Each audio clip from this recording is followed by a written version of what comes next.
Welcome back to another reaction video of 40k lore. Today is going to be by Luno9 and the title of the video is called The Worst Fate in 40k Chaos DAEMONCULABA. I don't know how to pronounce it. I'm pretty sure he'll pronounce it in the video, but apparently this is like a very dark thing that happens amongst 40k. I don't know what I'm getting into. I'm kind of scared. I don't know if I'm going to be disgusted coming out of this or what, but it's a whole hour of him explaining this. So time to buckle up and see what the fuck this is. And shit, I'm stuttering already. I'm scared. If you're new to the channel, subscribe. But without further ado, let's get right to the video, Chief. So for today, I wanted to follow on from the last thing we covered, which was birth in the Imperium. While we could undoubtedly elaborate a little further on the other races, turn them up a little bit. There's one area that cannot be ignored or forgotten. Now, be forewarned as well, this is right up there as one of the absolutely most fucked up things in 40k. Some may find the descriptions enduring and unpleasant. If you're uncomfortable hearing horrific details of the most abhorrent entities in the galaxy of 40k, this one might be a pass. However, that's very likely none of you.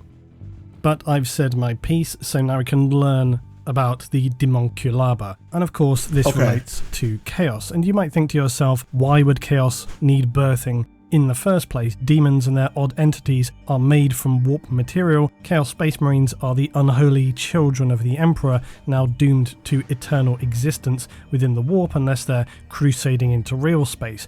Their lives extended well beyond already ordinary mortality, yet still able to be obliterated from existence when facing glorious warriors of the Imperium. Chaos cultists are usually just parodies of humanity, but still human in all the ways that count, and for some of the time anyway, until things just start to get really weird. So where and who and why is birth necessary within chaos? Well, it's complicated. And by the way, the blame of such horrors as the DAEMONCULABA lay at the feet of the failings of the Imperial Fists chapter Astartes. Worth keeping that one in mind, because this is all connected with the world of Hydra Caudatus that you will recall I covered in my recent worst defeats of the Imperium. This is in part why it was such a failing, because its post-battle consequences are beyond most mortal comprehension. You see, the issues surrounding what occurs within the Chaos Legions is complicated. For one thing, the Imperium is not especially capable of keeping track of all things the traitors are up to in their horrific non-reality. Beyond that, it's fairly specific depending on who you're talking about, and I'm going to again gloss over a few things here, but you'll get the core idea. So Chaos Marines... I'm sorry to pause it right here because it's pretty fucking gory. I don't know if he did this, but that shot right here, I will never forget this shot. That shot is from Hannibal, the TV show. Not the Space Marine. There's no Space Marine in Hannibal, but the fucking carved up backs and shit like that, that is from Hannibal. Hannibal was so fucked up, I will never forget a single thing from it. All things the traitors are up to in their horrific non-reality. Beyond that, it's fairly specific depending on who you're talking about, and I'm going to again gloss over a few things here, but you'll get the core idea. So Chaos Marines vary in how they would have been affected by chaos. Some have given themselves over entirely to one sect or god of chaos.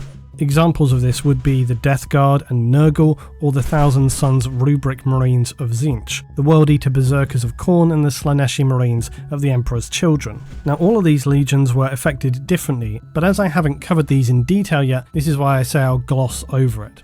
Suffice to say though, most of you will know that Death Guard Marines are horribly bloated. They're literally walking piles of corpse flesh, disease and foul corruption. They're about as far away from a well-constructed mortal marine as you could get. Similarly, the Rubric Marines of the Thousand Sons, their armour is essentially sealed and all that's left inside of them is dust. They're animated by sorcerers, so again, not much is happening in terms of gene seed. But as I say, it is specific for the Rubric Marines because of their nature. They are in many ways closer to the warp, and so it's believed that if they're killed in battle and their armour is collected and resealed, then their spirits are somehow able to be relinked via rituals to guide them from the warp back to their armour. To explain this in detail, we have to rake through the history of the Thousand Sons, but the abridged version is that the Thousand Sons never had a stable gene seed to begin with. When they arrived at their new Chaos homeworld in the Eye of Terror, their mutational tendencies took hold like nothing they'd ever seen before, and in an attempt to stop this, one of their most powerful sorcerers, Araman, performed rituals to stop and reverse this. Unfortunately, it only partially worked. It secured and even empowered some of the competent and more powerful sorcerers, but for the rest of the less psychically familiar Marines, it all but destroyed them, sealing their armor and turning their physical selves into dust. The Thousand Sons are one of the more decimated legions and few in number because of this whole affair and for some other reasons as well. But because of this, they're far less likely to be able to easily repopulate their legion. However, it's conceivable that they could recruit new Marines by turning loyalists traitor, and then these Marines may be more stable than the Thousand Sons originally were, or Tzeentch could forcibly ravage their form too. The Thousand Sons also draw powerful psychers from other Chaos Legions and amalgamate them into their ranks. They may even use cultists who show some promise, converting them into aspiring sorcerers. They're often destroyed in the process, but some will make it through to become new psychic warriors. The point is, though, that many of the Marines closely affiliated with the Chaos Gods have a difficult time acquiring new Marine stock. It's not to say that they cannot do it. Usually they will achieve the creation of new base Marines by stealing gene seed from loyalist chapters. They'll use this uncorrupted gene seed to form the new Marines before later twisting them to better fit with their new affiliations. Another occurrence can be loyalist chapters who venture into the warp, and they themselves can then discover that they have become somehow horribly mutated as the strange workings within the warp discover the flaws within their own gene seed. Such base-level corruption has left multiple successor chapters facing the horrific conclusion that they have little choice to either destroy themselves or join the darkness. How much of that decision is through whispered coaxing on the winds of the warp is difficult to say. Nurgle Plague Marines, it's been said, do use their gene seed no matter how mutated and use this to convert new prospective Marines, presumably because they are already so distorted and abhorrent beyond all imagination, so it makes little odds what they inject into the poor new aspirants. It's an uncomfortable thought to even go down the road of thinking what horrors an aspirant of the Death Guard would go through. It was bad enough before they turned to Chaos, having to drink foul poisons along with typical Space Marine testing, but to join the Nurgle Death Guard, that would be a hard pass from me. When the traitor Chaos Legions were chased into the Eye of Terror, they left behind a lot more than their honour and reputations, indeed their souls. The traitor Marine Legions had not really planned for failure. Horus's crusade had led them down a path that seemed to lead to inevitable victory, so the prospect of not being able to locate material for or creating new Marines just had not occurred to them. Now granted, the Chaos Marines retained their legion's size, even if many of them were decimated as they fled to the Eye of Terror, and so by the end of it they still had many thousands of Marines. But over the millennia, it's inevitable that losses would be felt. The problem facing them was how to replenish their forces, along with the fact that their gene seed had been corrupted by the warp and the gods, so producing stable new Marines was extremely problematic, if not impossible. A continuing tried and tested formula for acquiring new Marines for the Chaos Forces is still recruitment from loyalist Space Marines. While the heresy has been over for millennia, this does not stop bands of renegade Marines joining with the Chaos Forces. Their views on the operation of Astartes in the Imperium slowly twisted over many years. Some feel no loyalty to the Emperor or to their brothers whatsoever, and so are content to serve only their own needs. Over time, this almost inevitably leads to them turning to the darkness of Chaos in one way or another. Some survive as mercenaries, but it's always a slippery slope. Lastly, sometimes the traitors succeed in stealing genetic material known as gene seed from pure loyalists. Examples of this would be the Imperial Fist's defense collapsing on Hydra Caudatus, where their stockpile of gene seed was pillaged. Chaos Marines can use this in different ways. Fabius Bile, a very famous Chaos Marine, a bizarre dark biologist and genetic engineer, is said to have unlocked the secrets of Astartes and even Primarch engineering. How much truth there is to such claims remains unsubstantiated, yet this theft of uncorrupted genetic material leads us into the segue for our main topic. For what many agree is the very worst and most abhorrent fate that exists in the 41st millennium, the DAEMONCULABA. We only get glimpses of what awaits the poor human souls captured by chaos or stranded on worlds within the Eye of Terror. Nearly always, it's nothing as serene and simple as the release of death. The DAEMONCULABA are truly horrific, but not just in the means or manner of birth, but the entire process from start to finish. Ah, shit, we finna get into it. He finna tell us everything. I don't know Originally, what the fuck. They were seen in a vision by the powerful Ultramarines librarian Tigurius, which some speculate was granted to him by the Emperor, who described the bizarre creations appearing to him on a world tasting of dark iron, with womb factories of demonic flesh rippling with monstrous unnatural life. Dark morticians who would hack at these creatures with blade and saw to pull blood-soaked figures from the wombs. These were the dark mirror image of the Astartes, debased space marines. All Tigurius knew was that these abominations must be destroyed. Two Ultramarines, Uriel Ventris and Brother Pausanias, who had broken their faith in the Codex Astartes, were cast out by the Ultramarines and bound by a death oath to seek out the horrors on the planet of Medrengard, home of the traitor legion of the Iron Warriors and the Daemonculaba, who were shuttered away in darkness, away from the sight of mankind, formed by madness and despair. Now, Chaos Marines like the Night Lords are well known to brutalise human captives to forge links to the warp through their unceasing torment. Sometimes this means literally flaying them alive, and various methods of torturous agony drawn out for as long as possible. Here on Medrengard, the Marines found similar nightmares. After their journey to the planet, which I'll make an aside, did have demonic assistance in getting there, they were searching around and exploring the world they found themselves in. They discovered a raised platform. It had a grilled surface, the floor around it covered in what appeared to be scraps of flesh and fat, bodily fluids, all manner of remains. Clearly, some harrowing scene had played out here, and they soon were able to guess as to what. They noticed the wind catching huge sheets that were stretched and hooked to raised poles all around the site. These huge sheets, which took the appearance of massive sails, were made from some kind of flesh leather. I was about to say, don't tell me that that's fucking skin. That's the sails, bro. Oh my God. Let me hear that one more time. Let me hear that one more fucking time. The planet, which I'll make an aside, did have demonic assistance in getting there. They were searching around and exploring the world they found themselves in. They discovered a raised platform. It had a grilled surface, the floor around it covered in what appeared to be scraps of flesh and fat, bodily fluids, all manner of remains. Clearly, some harrowing scene had played out here, and they soon were able to guess as to what. They noticed the wind catching huge sheets that were stretched and hooked to raised poles all around the site.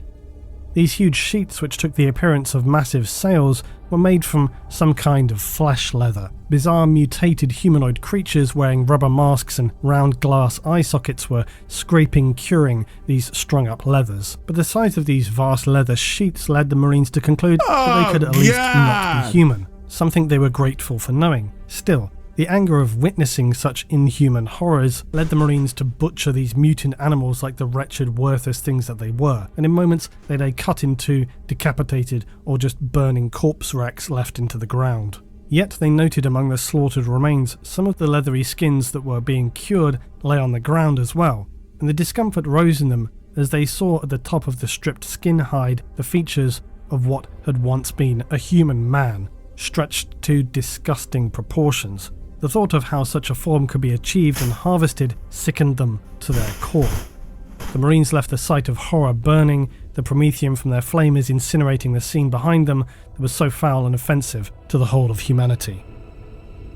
The Ultramarines progressed forward on this descent of a journey down into the darkest circles of the creations of the warp, their hatred and desire for vengeance increasing constantly as they thought of the indescribable torment and agony the human individuals who ended up in such a place had to endure at the hands of such foul mutant scum. Soon they came upon another camp. This time they saw living slave humans being marched around into pens, and they appeared to be wearing or covered in baggy hanging robes that were coloured like flesh. However, the Marines soon discovered that these were not robes, but the poor captured humans were in fact naked, and that somehow they'd had the skin of their bodies stretched beyond any normal size. Oh my God! We're only 12 minutes in and I'm disgusted. Holy shit! Shit, let's keep going. My bad, I just need to breathe real quick. My fault, my bad. However, the Marines soon discovered that these were not robes, but the poor captured humans were in fact naked, and that somehow they'd had the skin of their bodies stretched beyond any normal size. They carried huge folds of skin that hung from their bodies, bellies hung loosely from their ruined skeletal forms, their destination, a platform similar to the one they had seen earlier, where they would undoubtedly be skinned alive. They saw that the camp was guarded by Iron Warrior traitor Marines and more of the bizarre mutant creatures. After a brief engagement aided by mysterious other Marines, the camp was secured and cleared of the traitors.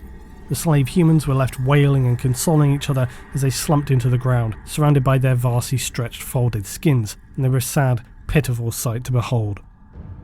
The mysterious Marines who had aided them in clearing the site were, it turned out, to be renegade Marines. However, it should be said, a renegade Marine need not be corrupted by chaos, but those who are corrupted by chaos are deemed by the Imperium to also be renegades.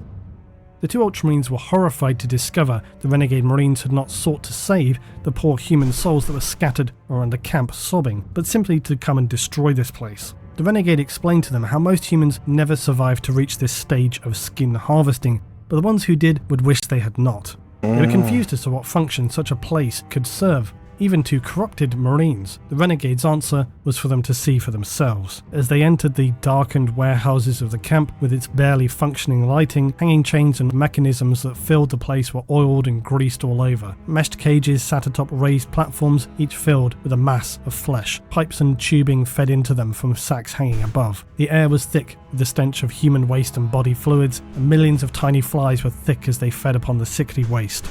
The Marines approached a cage to find something living inside that had once been a man, but to call him such now would be a horrific joke. Bloated, swollen with fat, his skin was shiny like ripened fruit, but paled like a rotting corpse.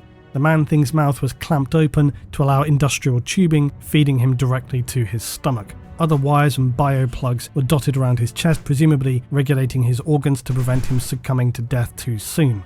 The limbs were barely recognisable as such as they merged into the mounds of flesh and folds of skin. His eyes were rolled and disconnected. His mind had long been since lost, its ability for rational and conscious thought gone.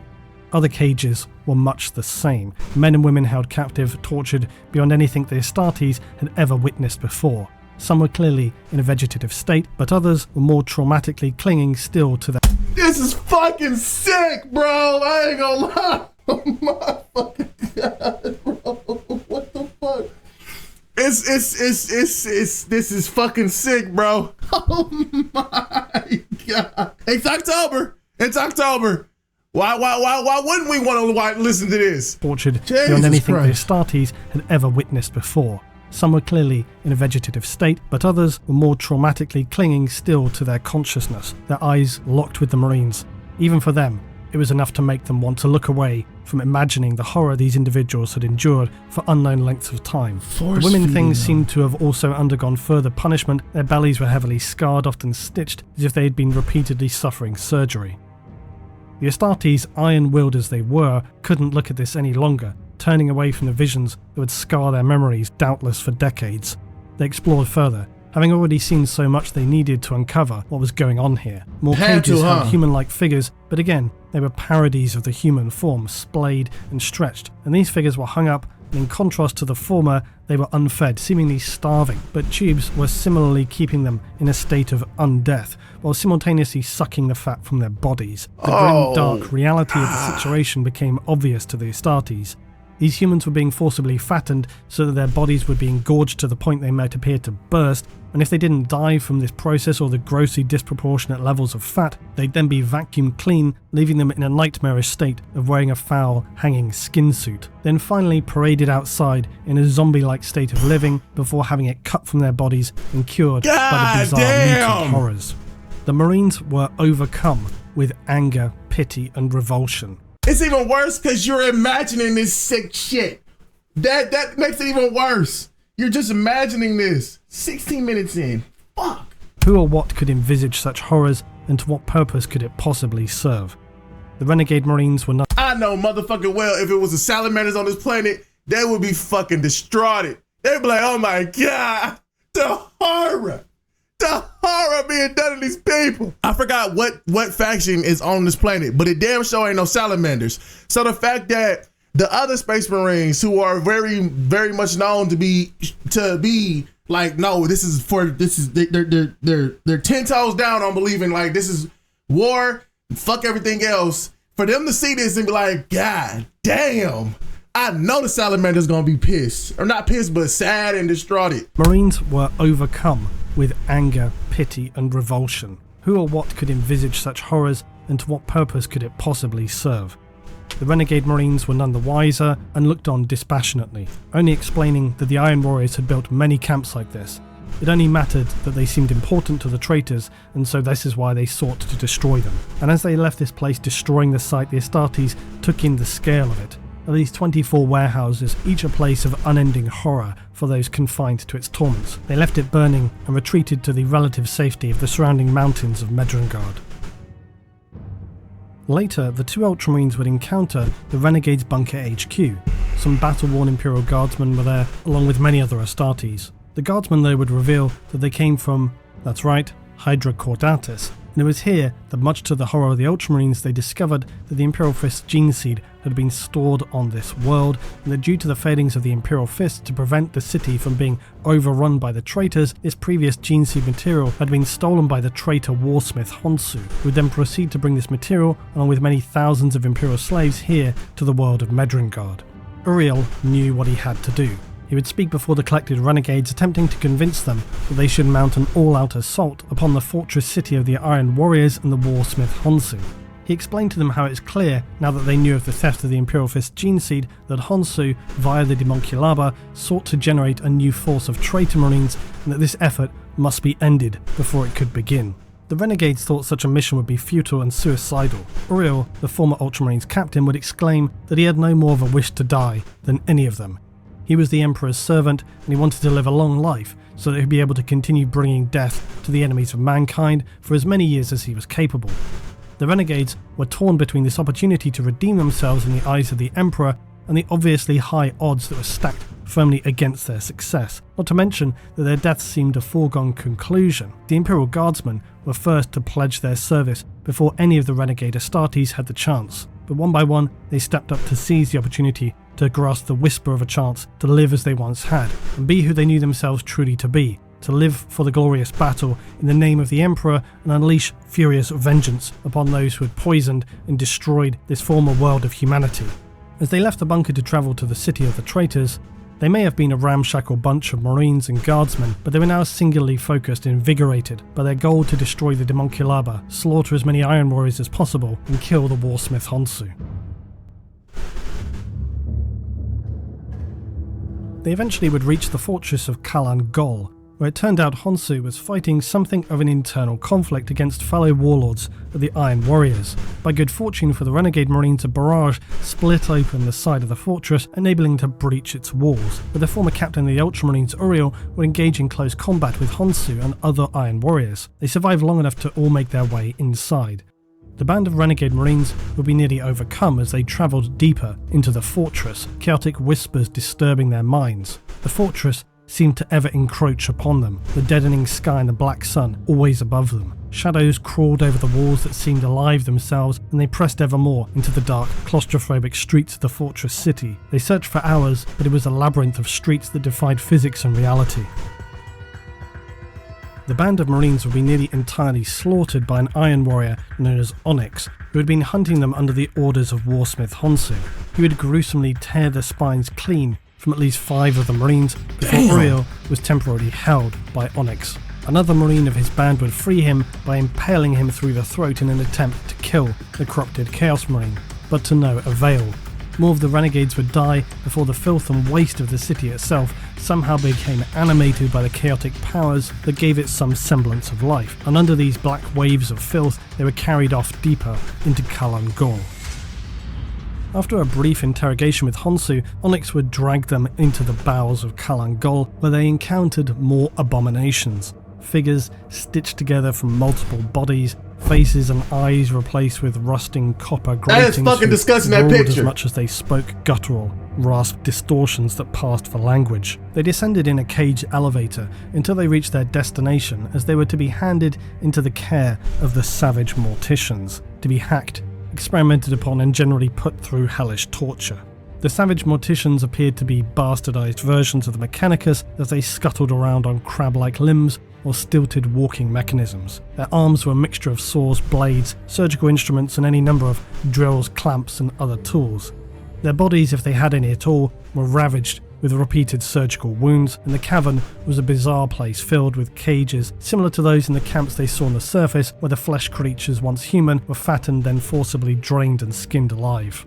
There were many more such cages here, but the room was also awash with what appeared to be surgical tables and associated structures that lay throughout in a discarded, disorganised fashion. It was an unpleasant and foul mess. The stench of bodily fluids, blood, waste hung thick through the air. It never seemed to leave them on this world. Onyx and the Iron Warriors handed over the renegades to the savage morticians, who dragged away some of the marines. But Uriel, it seems, was to be given over to the DAEMONCULABA. As one of the renegades cried out what was to happen with them, the barely comprehensible clicking language of these black-robed machine things replied how they were the surgeons of demise, that they would be abasinated and then opened up to be harvested for whatever purposes they saw fit, making their flesh their own.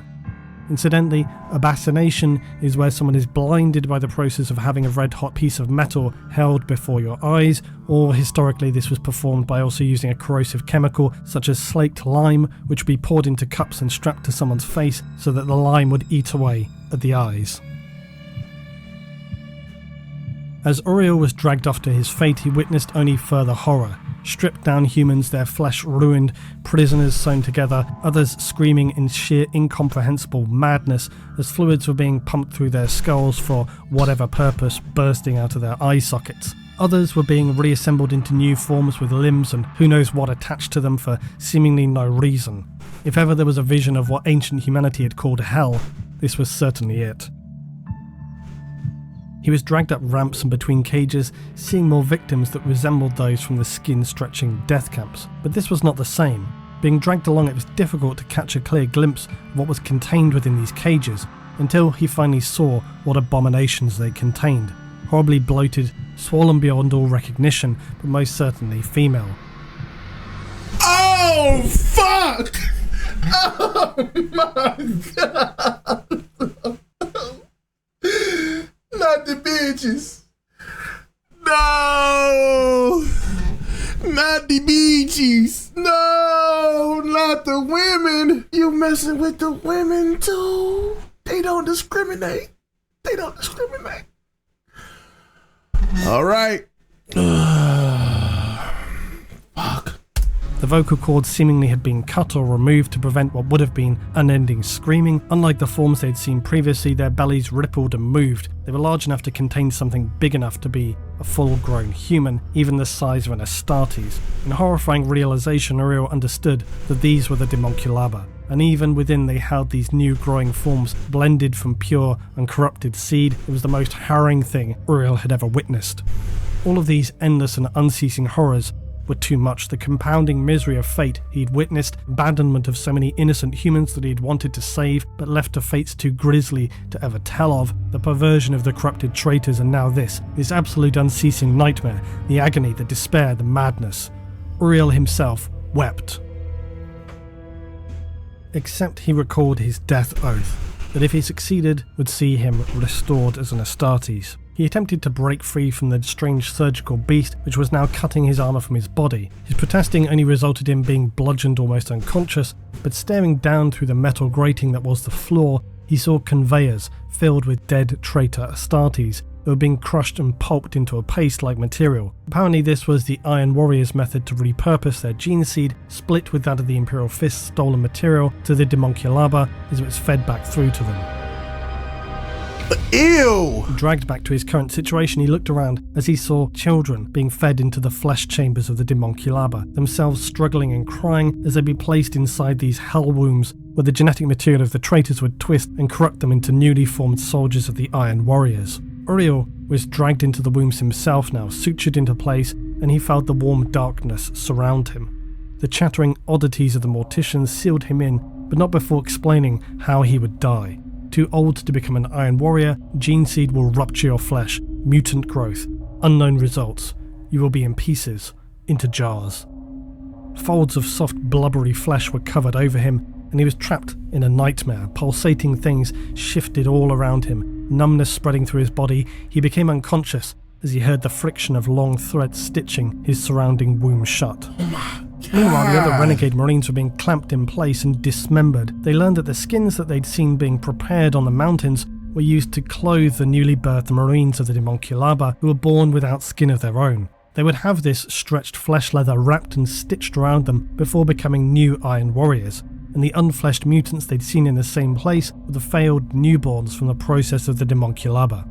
Most were reprocessed into material to be refed to the birthing monsters, but those who somehow survived struggled on, banished into the wastelands, where they scavenged like animals to survive, some employed by the Iron Warriors in the skin preparation camps. The renegade Marines cursed their abominable captors, but to no reaction or interest. Uriel by now was already struggling with his own lucid dreams confined to his living tomb. Opening his eyes up only caused them to be flooded by stinging fluids all around him. He could feel umbilicals invading his body, burrowing into him to connect with his nervous system. He was enveloped by amniotic jelly that poured into his mouth if he tried to scream, and he struggled, but his sutures held him fast, stitched to the flesh floor of this entrapment. An ever-pulsating, dizzying headache filled his mind, and his vision entirely blurred. He knew he couldn't have long before he had not enough strength to struggle, perhaps little conscious thought even. The pulsating thudding of circulation ringing in his ears, he was beginning to be unable to differentiate the sounds and feelings of his own body with that which he'd been forcibly connected with. He had to escape. He thrust upward, and somehow his hand burst through the stitching taut skin of his flesh prison. The horror of this act in and of itself was hard enough to stomach, but as he battled to be free, ripping and tearing himself from the fat, the organic threads connected to him, and the inevitable pain he must have been inflicting on his host, it was enough to make him feel a sense of madness. He pulled himself out, vomiting the jelly-like fluids that had poured into him. He was in a foul state. The air, while rancid and acrid, seemed clean and fresh to him after the claustrophobic, suffocating cell of his living incarceration. Fighting off a mutant guard who came rushing in a panic, unexpecting to see their Astartes bursting out from the DAEMONCULABA, he dodged and disarmed, killing them with ease, but only to then collapse into coughing, weeping, enraged screaming. Damn. The entire ordeal was breaking him, but upon hearing the screams of his fellow renegade Marines, he set off to rush to their aid, for they were still suffering at the hands of their murderous captors. Uriel leapt to join in an assault already begun by his brother Ultramarine and a former Raven Guard. The bizarre morticians of the Dark Mechanicus had already been partially battered into submission. Uriel finished the job despite his blurry, weakened state of mind.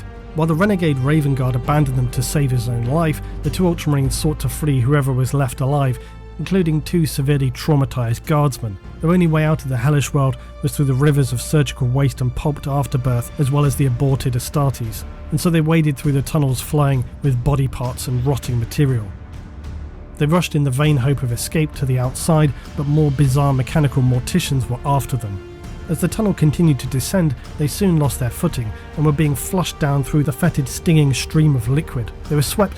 First of all, I like how I like how he's using pictures from the Matrix, because most of this stuff is very good to explain what it's doing. The pictures that he's using, some of them are from the Matrix, and that I just want to point that out. That it's a good description. Lost their footing and were being flushed down through the fetid, stinging stream of liquid. They were swept over a colossal waterfall of disposed organics, dead-eyed half-bodies, pulped flesh, and despite fighting to escape it, Uriel was carried over the edge. Jesus. Somehow they had weathered the ordeal of jagged rocks and a torrent of body parts dragging them down, but the Imperial Guard sergeant had been severely wounded and was now cradled by his colonel. Both of them by now held the respect of the Astartes, but it was a sorrowful state they found themselves in. But regardless, now was not the time for melancholy. They needed to get out of here. The Iron Warrior warsmith Honsu was more than incensed by their escape. The Dark Morticians were even more bemused about how Uriel had managed to tear himself free, yet even as they spoke, the DAEMONCULABA, despite having no voice, still managed a distorted wailing as it was apparently ready to birth one of its offspring. The Mortician cut at its cracking, bleeding wound as a heavy blood-soaked thing poured out unceremoniously onto the grated metal floor. Shivering and coated with stinging residue, the Dark Mortician held the skinless man-child thing aloft. He had been wrapped in mortal skin and clothed by a betraying Iron Warrior's armor. He was now a newborn Chaos Space Marine. The renegades, though, had now been surrounded by the unfleshed. Their fate had seemed all but sealed, except that a larger failed birth thing that Uriel himself titled Lord of the Unfleshed, who seemed more conscious and competent judging by his accompanying figures, had the strength of a dreadnought and crushingly held up Uriel. Damn. The thing declared that he had the taste and the scent of the mother, and seemingly this was enough to convince these other odd, discarded, fleshless humanoids that the Marines were much like themselves, failed experiments cast down from the DAEMONCULABA chamber. They were led to the nest of the fleshless things, whereupon they discovered only more misery, huge piles of twisted, ruined flesh things, some in a state of consciousness, others comatose and dying. They were deformed beyond recognition, and some dragged themselves around here and there. Others lay in rusting pools of fluid, unable to move at all, but still conscious. It was a pitiful and dismal discovery, but by now all that they had come to expect from this wretched planet and its inhabitants.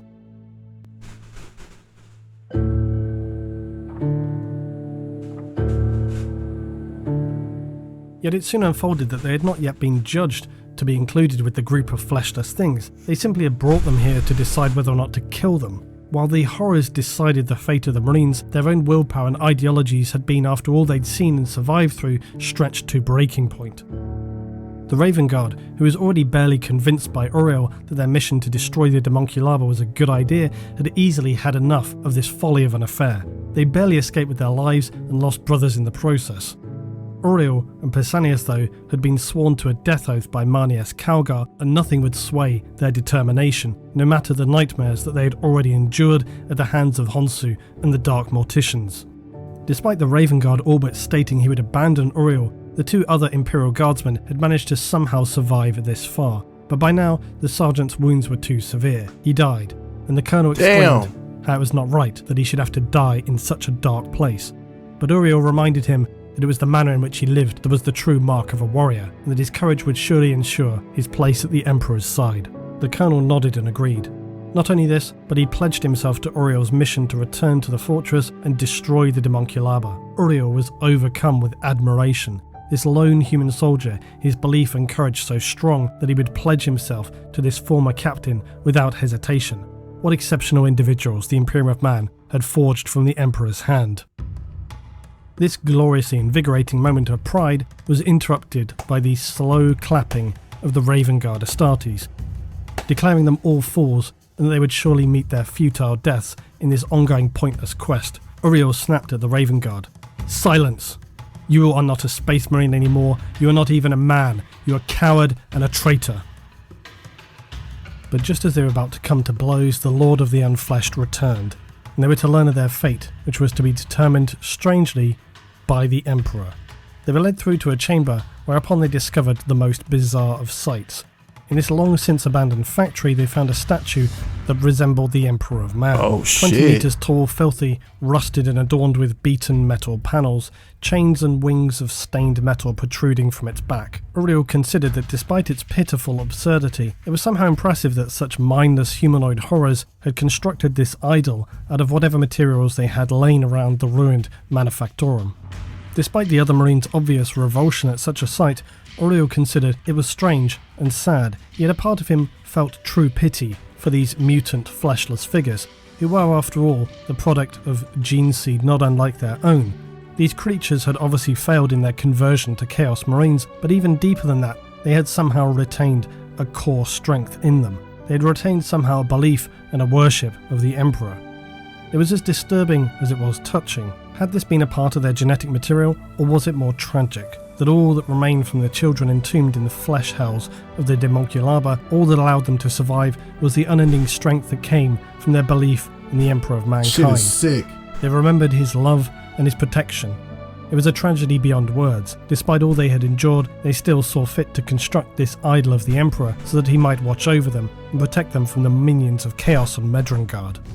The Lord of the Unfleshed had decided, and they were ready to throw Uriel into their great dark pit, along with his renegade band. But as he was tossed against the statue of the Emperor, somehow it was activated into a beacon of light. Whatever it was that was held within this ancient machinery stunned the Unfleshed, and soon they agreed that Uriel had the love of the Emperor. They had no wish to know what they were, they had the minds of children. They hated themselves and their form, but they loved the Emperor. They simply knew not what they should do.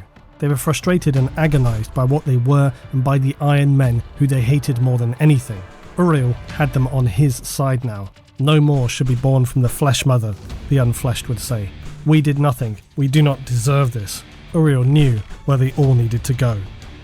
That shit is cold. The Iron Warriors meanwhile continued their bizarre war amongst themselves, fighting over the scraps of the gene seed stolen from Hydra Caudatus. But by now, Uriel with his band of renegades and flesh things were making their way back into the mountain fortress. The renegade Raven Guard made a last attempt to sway Uriel from his death oath quest, but Uriel by now had abandoned all hope for this pitiful excuse for an Astartes. Meanwhile, the Iron Warriors were blasting a cataclysmic breach into the fortress. Uriel and his entourage felt the shockwave from this immense explosion.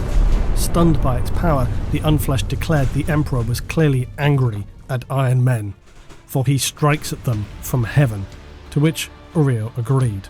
But the Raven Guard and other renegade marines had abandoned them by now, much to his bitter frustration.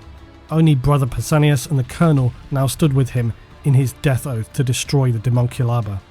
He suddenly caught sight of the renegades as they departed, and while he knew they may have been right that their fate was inevitable death, he had been assigned this death oath by the chapter master himself, and he knew that true warriors of the Imperium knew no fear of death, only fear that they may die with unfinished objectives to complete.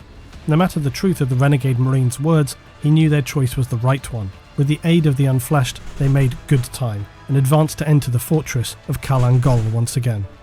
Uriel, however, after a time saw two of the warring titans between the Iron Warriors fall, and the battle appeared to fade. What had happened?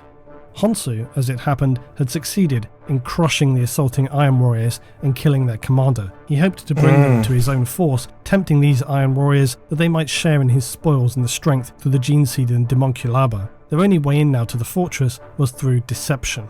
Uriel realised that the huge battle that had taken place gave them the perfect opportunity, and he managed somehow to get the Unfleshed to understand this. The juggernaut bulldozers that he'd seen pushing vast mountains of dead flesh into the processing plant of the Dark Morticians below the fortress gave him the ideal opportunity. Lying down with the dead, they would be pushed exactly to where they needed to be, while their enemies would be none the wiser. It took them over an hour to be pushed amid the mountains of bodies into the depths of the savage Morticians and Iron Warriors' Daemonculaba chamber. Uriel and his two companions came up with a simple plan to wreck the machinery and kill as many Daemonculaba as possible before they themselves were killed. A simple plan, but with few other options considering there were only 3 of them. However, before they were able to even move out, the Unfleshed came into a roaring state of an enraged awakening. Ripping and biting mutant servants of the Morticians in two, they had begun their murderous rampage of vengeance. Uriel and Co realised any advantage from stealth had been lost. They needed to get on with this if they were going to do it and succeed. As they prepared to destroy the pulping machine with a bandolier of grenades, they came across the mutilated form of one of the Iron Warriors formerly serving Honshu. This Chaos Marine was known as Obax, yet here he was, strung up. Most of his flesh That's from stripped away from his Hellraiser, body, that picture. his limbs had been amputated. The savage Morticians had stripped him bare. The warsmith Honshu had condemned him to their whims after he saw through the charade of Obax, who had been operating as an agent of one of Honshu's enemy Iron Warriors outside the fortress. Obax begged for the Marines and the Imperial Guard Colonel to kill him, but Uriel had no interest. Obax continued to beg in his despair, so brutally ruined was he, plugged in by various tubes which were fed chemicals to keep him alive. "Please," he begged, "kill me. They feed me to the machine and make me watch." The Imperial Guard Colonel Leonid went to put this wretch out of his misery, but then stopped. "Why should you get off so easy after you tortured so many of my soldiers to death? I think I like the idea of you suffering like this." Obax exclaimed that he could help them defeat Honshu, and after Uriel agreed to kill him and end his misery, Obax laid out what they must do. Now, in this abridged version of events, I largely omitted details about the demons from the tale because by and large it has minimal impact to what we needed to cover here, but suffice to say, 2 demons who have a deep-rooted hate for one another are at play in the story. Obax reveals to the Ultramarine Uriel that the demon they sought to destroy here would enable the Iron Warriors who wished the destruction of Honshu and the securement of the fortress, that by releasing the demon of blood and skulls trapped below the ground here in the chamber of the Daemonculaba would enable the forces of Lord Turamino, the sworn enemy of Honshu, outside to lash the Bastion fortress with their powerful psychic warriors and raise this place. Uriel and Brother Pausanias set off to accomplish their task, and their spirits were lifted that they might do far more damage than kill a few of the pitifully wretched Daemonculaba, but instead succeed in destroying the entire fortress and this cruel master. Leonid was left with the task of putting Obax out of his misery. The Ultramarines gave him some parting words of wisdom to remain close to the unfleshed creatures, for they would do their best to protect him. The Dark Morticians were coming soon, and with that the Astartes were gone. Colonel Leonid looked over the wretched body of Obax. His kind had inflicted unending suffering on men and women just like him, never showing any sign that this was something they disapproved of. Obax ordered the colonel to kill him, while referring to him still as a slave. Colonel Leonid shot Obax in the gut with his lasgun. He saw the pain on the crippled Chaos Marine, and it felt good. Obax roared now. "Shoot me again!" Leonid stepped closer and spat into Obax's face. "No," he said calmly. "An oath was given," screamed the Iron Warrior. "Uriel Ventress swore he would see me dead." "Uriel gave his word, but I didn't," said Leonid. "I want you to live in agony, then die in pain when this place is brought down." The Iron Warrior Obax wept and cursed him, but Leonid ignored his pleadings as he removed the grenade. Hey, he cried. Bro, cried. He said, "Please, please, for the love of God, kill me." He said, "No." Then he cried again. That shit funny as hell. Go back, I gotta hear that again. Agony, then die in pain when this place is brought down. The Iron Warrior Obax wept and cursed him, but Leonid ignored his pleadings as he removed the grenade attached to the crushing machine that was nearest the Iron Warrior and slipped it into his uniform's breast pocket. "Don't want you dying by accident now, do we?" he said. Without another word, Leonid turned and walked away. Damn. That is crazy. As Uriel and Pausanias attempted to free the Demon of Khorne, they were once again forced to endure the sights of the DAEMONCULABA. There's not enough suffering in the galaxy to make the Iron Warriors pay for what they have done here. "No," agreed Uriel, "but we will make them suffer anyway." Both of them were still choked with emotion by the abject horrors of this place, something no one should have to endure, see, or ever imagine could even exist. Meanwhile, the Colonel and the Unfleshed fought bravely on, but the dark morticians and waves of enslaved mutants bore down on them, and Leonid knew the glorious feeling of firing his lasgun in battle once again. He even saved the Lord of the Unfleshed by sniping off the head of one of the dark machine creatures, but he knew their fate and that it would be coming soon. Yet by now, Uriel had unleashed the ancient demon. They were finally able to remove its wards and chains, and as it reared up and lightning lashed around it, they wondered if they had done the right thing. The demon, known as the Heart of Blood, was now on a rampage of vengeance that defies description. Its rage beyond rage, eyes white fires of madness, the lake of blood it had been held captive in, boiled around the great demon. Honshu rushed to descend down to the chamber in a hopeless attempt to re-secure the demon, but before they could even reach a safe exit from the caged elevator, the psychic barrier surrounding the fortress was broken. They crashed out of the elevator with Rockcrete tumbling down, instantly crushing half of Honshu's Iron Warriors who accompanied him. Meanwhile, Colonel Leonid, Uriel and Pausanias had observed the bizarrity of the demon summoning what appeared to be an Iron Warrior from a warp portal, which bestowed onto him armour which attached itself to the great demon. The individual wearing the armour was not a Chaos Marine at all, but even more strangely, a guardswoman. And at that, a guardswoman of the same regiment as the Colonel. He was determined, against whatever would happen to him, to rescue her, and he somehow managed to drag her back to safety with the Ultramarines. Her rusted dog tags named her as Lieutenant Lorana Utorian. The joy of finding someone of his own homeworld here and now seemed like a miracle on behalf of the Emperor himself. "Maybe the God Emperor didn't want me to die alone without someone from the homeworld," he exclaimed, to which Uriel nodded. "Perhaps you're right, my friend. If a man has to die, it should be among friends." Meanwhile, outside the city, Toromino and his Iron Warriors were tearing ferociously into the battlements, laying siege to it with ordnance, sorcerers and columns of soldiers, including an entire grand company of Iron Warriors, led by the Lord himself. Thousands of warriors who sought to completely annihilate Honshu and his forces from this place. The sheer power of the artillery hitting Kalangol was felt deep here in the chamber, yet something more came. The demon that had brought them to this place and that Uriel had tried to betray would emerge. The great demon of Khorne was expecting its eternal nemesis, and soon they would be fighting a furious battle that, if the assault above ground had not already ensured the destruction of Kalangol, then the combined battles above and below ground, one being of material, another of immaterial, it was a certainty that the time of this place and its horrors was now severely limited. Uriel knew they had to get out of here if they had any hope of ever surviving. They looked to Leonid, telling him that it was time to go. But Leonid refused. He knew he had no time remaining. The cancerous diseases the Dark Mechanicus had infected him with since he came here had taken all that was left of him by this point, and Lorana was already fading away. Uriel was once again torn by knowing this was inevitable, but tortured at having to leave another loyal servant of the Emperor behind. Uriel looked upon this brave warrior of the Imperium, saying, "Die well, Leonid. If we survive, I will light a candle for your soul to find its way home." Leonid said nothing. He was cradling Lorana Utorian's wasted frame. As the Ultramarine renegades ran from the chamber, behind them, Colonel Leonid and Lieutenant Utorian of the 383rd Duran Dragoons held each other and waited for death.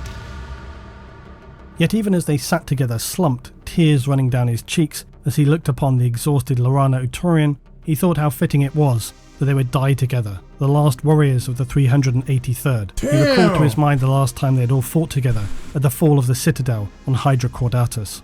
Despite its fall, the guard had been magnificent. The battling demons caught his eye, and even as they battered each other with ever-increasing ferocity, the demon, known to Uriel, had caught sight of the escaping Ultramarines. "No," it cried out, "you do not escape my vengeance so easily." Leonid cried out as he saw the demon unleash lesser demons to chase after the Ultramarines. "No!" shouted an enraged Leonid. "You will not have them!" He pulled his uniform jacket from his skin and slashed the edge of Lorana's dog tags over a swollen cancel on his neck. Blood spilling down his jacket, its corrupted stench filled the air. "Over here, demon spawn!" he yelled. Damn. "This is what you want!" As soon as they had caught the scent, their gaze fixated on the guardsmen. They swiftly turned and shot towards them. They desired such sickening delicacies.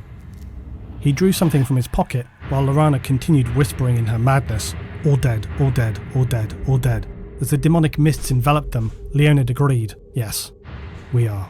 The demons bit and tore at their flesh, and Leonid cried out in pain. He caught the last vestiges of sanity held by Lorana as their eyes met, and with that, he detonated the grenade he had taken from the pulping machine next to the wretched Iron Warrior Obax. The blast consumed them, vaporizing themselves and the demons instantly in the white-hot heat of the melter grenade's blast. That was cold as a bitch. That was Uriel and cold. Pausanias had unfortunately run into Honsu and his retinue as they attempted to escape this pit of horror. Honsu was more than satisfied to kill them both on the spot. The Ultramarines had no intention of going down so easily. Yet Honsu, a Chaos Marine with an unending smugness, the kind of figure who had an answer for everything and never imagined that he himself could be undone, was unfazed by the rationalizations of Uriel regarding his failure and the fact that his proud fortress was failing all around him. Both Marines charged forward, but inevitably they were struck down by bolter rounds soon after, hitting the ground hard. Pausanias was hit too, but when he deflected, he was able to drag down one of the Iron Warriors, breaking his neck with an audibly loud cracking. Yet suddenly, when things seemed inevitably hopeless, screaming of these traitors blessed the ears of the Ultramarines. It didn't take long for Uriel to understand what was happening, and soon the blood of the traitors was spraying all around them as bodies of the Iron Warriors slumped to the ground, their stumped necks pouring sickly copper floods onto the floor. Uriel cheered triumphantly as a familiar voice was heard. "Iron Men, die!" It was the Lord of the Unfleshed and the other surviving creatures who descended on Honsu and his Iron Warriors like they themselves were a possessed force of fury and absolute vengeance. I ain't gonna lie, it started off really dark and then it just picked up and it just went fucking crazy. That was, I was thinking it was gonna be, you know, just all terrible and so dark. I mean, it still is technically, but it has arc to it. It has a story arc to it. I don't know the word for it, but I like how it went from that to now where it is now. It's really good. Yeah. Honsu had forged these sad half-Astartes from their abhorrent flesh wombs, and now he would feel the wrath of the innocents. Honsu's right hand, the possessed Iron Warrior Onyx, who had originally captured Uriel and his companions, still moved with unnatural speed, dodging and escaping the bludgeoning swings of the Unfleshed. Pausanias was near death, and as Uriel lined up a shot on Honsu as he lay on the ground, smoke and falling rubble obscured his view. He had to make this count, but as he fired, crashing rubble exploded near to him. He lost sight of Honsu, but he was sure that just before, he had seen the fiend of Kalangol's armoured helmet explode in a starburst shower of ceramite and crimson. The mighty battle between the demons wore on, both raging and roaring, storms of blood whipping like a hurricane around the chamber, lashing anything it touched so severely that the Ultramarines, Iron Warriors and Unfleshed all sought cover from its raging tempest of unnatural bloodstorm. Finally, the Heart of Blood, the great demon of Khorne, would beat its nemesis into complete submission, decapitating it with a mighty swing from its demonic axe. Roaring so loudly it tore into the warp itself. It consumed the powers from its ancient foe and lay gorging on its essence. Uriel surveyed the chamber, and much to his satisfaction, the demons had nearly destroyed everything that once stood here, and that included the vast surgery chambers, the Daemonculaba cages, the Daemonculaba themselves, all had been obliterated. All that remained of them were crushed piles of flesh. There was nothing to rejoice over, but their death oath had been fulfilled against all odds. They had completed the orders of their chapter master Marnius Kalgar. By now some of the Iron Warriors of Honsu were staggering to their feet. The unfleshed lord turned to Uriel, pointing at them. "Meat," it exclaimed. Uriel nodded in agreement. Meat. The finest Iron Warriors of Honsu in their bedraggled state couldn't survive the furious savagery of the unfleshed, who sought to continue to make the Emperor happy as they ripped these traitors to pieces and crushed their heads with mighty fists.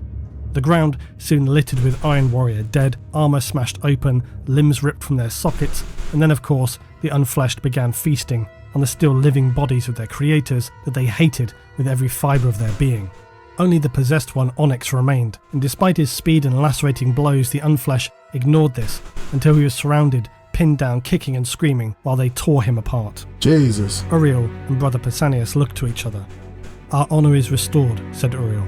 "I don't think we ever lost it," came Pausanias. "If only we could tell them on Macragge, but I don't suppose they'll ever hear what happened." "No," said Pausanias, "I don't suppose they will. But we know, and that is enough." Despite being trapped on a hellish demon world within the Eye of Terror, the simple scale of their achievement and its virtues were all they needed right now. Their oath was fulfilled, the nightmare was over. They noted that the portal of the demon nemesis of the Heart of Blood was still open. The unfleshed lord suggested they use it. To stay here was to invite inevitable death.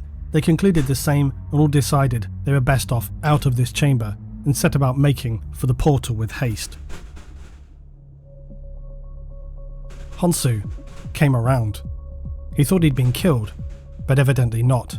His helmet had taken severe damage and his face filled with clotted blood, but he lived.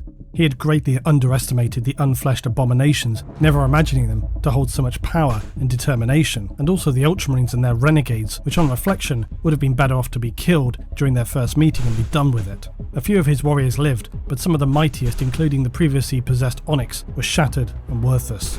Honsu marched up to the gigantic demon, kicking it awake. "Hey! You're free, and sorcerers to kill. Up!" The Heart of Blood smelled a demonic touch on Honsu. It sensed he had once been blessed by his kind. Honsu declared to it that above ground, powerful sorcerers sought to destroy this fortress. Being a demon of Khorne, the opportunity to crush those using foul sorcery could not be overlooked. Honsu stated again, "Out there is a warlord who commands the host attacking my fortress. He has many magickas. I will kill him and rend his soul for eternity." The giant lumbering monstrosity raged as it smashed through the tears in the mountain, disappearing to unleash its rage upon the psykers of Toromino. Honsu laughed to himself as it disappeared out of sight. The Raven Guard Marine, who had left Uriel, Brother Pausanias and Colonel Leonid to die, sat in his empty bunker, reflecting on the events that had come to pass. He cursed the lie of honour. The lie that cast him from his chapter, and the lie that saw him near death on this miserable planet. He hated the Ultramarines captain that had slaughtered near all of his fellow Marines. Honour, what use was it when all it rewarded you with was suffering? He and the bare few other Marines who had left Uriel to his fate had sat atop the mountain, watching the annihilation take place below them. First they had witnessed Toromino's army of the Iron Warriors lay siege to Kalan Gol, only to then bear witness to something they never imagined. 4 days of endless raging slaughter as the demon the Heart of Blood had come rampaging out from the mountain. Nothing could stand against it as it killed and killed and killed. Anything that challenged it died, its axe its sheer size crushing, rending and splitting its enemies. Toromino's army was entirely broken. Honsu of the Iron Warriors was the ruler of Kalan Gol once again. But what would he and his renegades do now? This was soon answered when a former Space Wolf Marine, one of his few remaining brothers, had them step outside. An Iron Warriors Land Raider had stopped off on the horizon. Such a powerful support vehicle could have destroyed them easily, but instead the Chaos Marines disembarked and began marching toward the Renegade's bunker. As they revealed themselves, it turned out that Honsu himself was visiting them. But to what end? Honsu spoke with them. "You carry great bitterness within you, warrior, but you're a fighter, a survivor." The Raven Guard replied, And I need men like you now. Most of my own grand company are dead. I offered Uriel Ventress the chance to join me, but he spat it back at me. I now offer you the same chance, but I do not think you'll do the same. You want us to fight for you? The Raven Guard replied.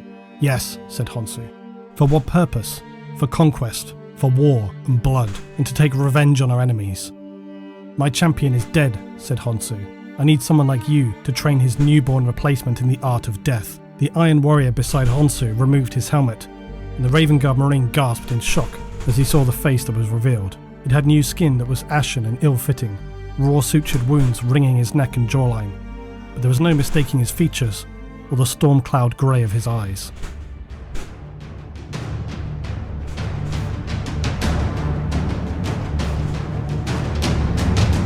Is that it? Yeah, that's it. That was pretty fucking good. I'm not gonna lie. It got better. It got better. It got really better. I thought it was gonna be an hour of just terrible, horrible things, but it made up for it. That was definitely worth a watch. And I ain't gonna lie, it was pretty good for a setting of October, but I was pretty horrified about 15 minutes in. I thought, at first I'm like, is this worse than the Fate with Drukari? Or is this like top tier? Is it the Dark Eldar and then this? Or are they both equal? In my opinion, they damn near both equal. I'm not gonna lie. But thank you for watching. I'll see you on the next video.